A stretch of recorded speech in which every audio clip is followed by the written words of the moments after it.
When I first got down here, the first set of jobs I did was in Kyle, and it mimicked exactly what we did in DFW with regard to the model, right?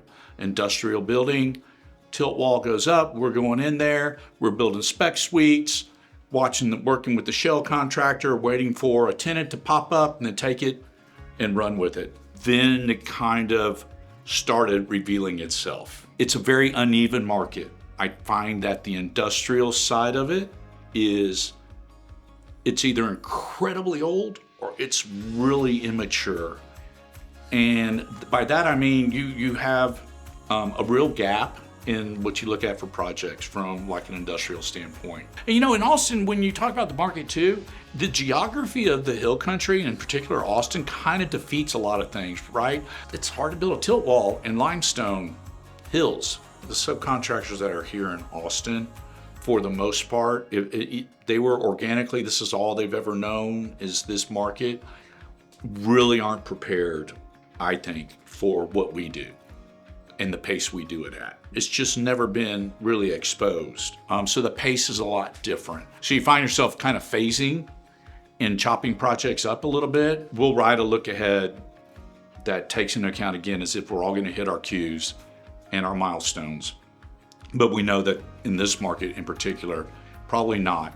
But we'll know that based like way beforehand when we have our project managers and or pre-con buying out the subcontractors. Immediately I'll know, okay, this guy's coming from Waco. This guy's local. This guy's coming from Dallas.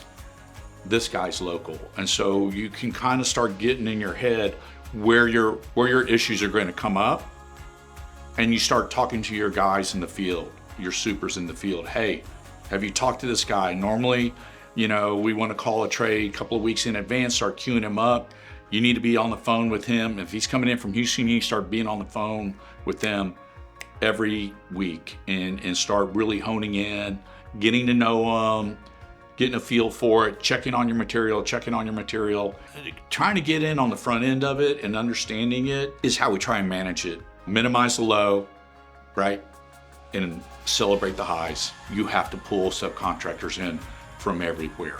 It's just not all here yet. It's gonna cause you to have to adjust, but the milestone brings you back to center. I think eventually we come to an understanding about the duration of a project. I think that will be always kind of a push back and forth no matter what market you're in. Sometimes what can get a little unexpected is before we even get permit, give us an exact price on this napkin drawing. Oh no, permitting, you'll get through that in about a week. I know, we've done this before. I've got a guy. And they're like, okay, so yes, be ready to start on the 7th. And in the back of your mind, it's not gonna happen till the 7th of the next month. And that's if everybody's on top of their game. So you're managing that expectation, but not trying to fire off on your subs real fast, but you want it on their horizon. There are things that take time and sure, there's some things where we'll feel good about either the developer we're working with, the architect we're working with, the municipality that we're in, that we'll jump ahead a little bit. It's no big deal. We're good. We know how to manage this. But here, there's a lot of unknowns, and you kind of want to be careful, and because you don't want it to be the only project you do in Seguin. You want to be able to go back there, and if you make everybody mad in Seguin City Hall, well, that's a tough road to hoe, right? The operations is always going to be a struggle and a give and take, and that construction schedule is going to be what it is. I think the idea about being able to make sure that when you want to try to get is when we say go, we're going. We're going to talk about things are going to come up, we're going to see them, and we're going to react. We're going to hopefully not react, we're going to respond and go from there. When we're awarded a project, we typically already have a schedule that we've presented to the client to win the job.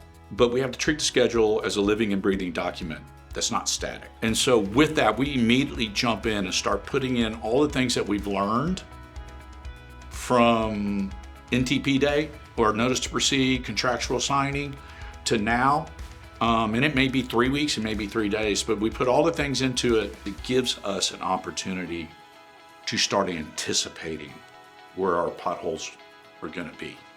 And that's the key to trying to work your way through delays. Delays are going to happen on the job, period. It's going to happen, but it's not an excuse. And by being vigilant and trying to constantly work it and understand, that's what keeps you there, and that's what minimizes the delay.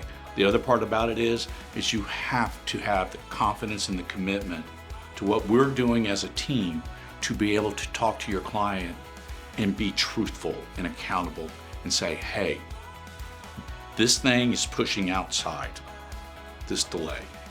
We're doing everything we can to fix it, but this is where we are.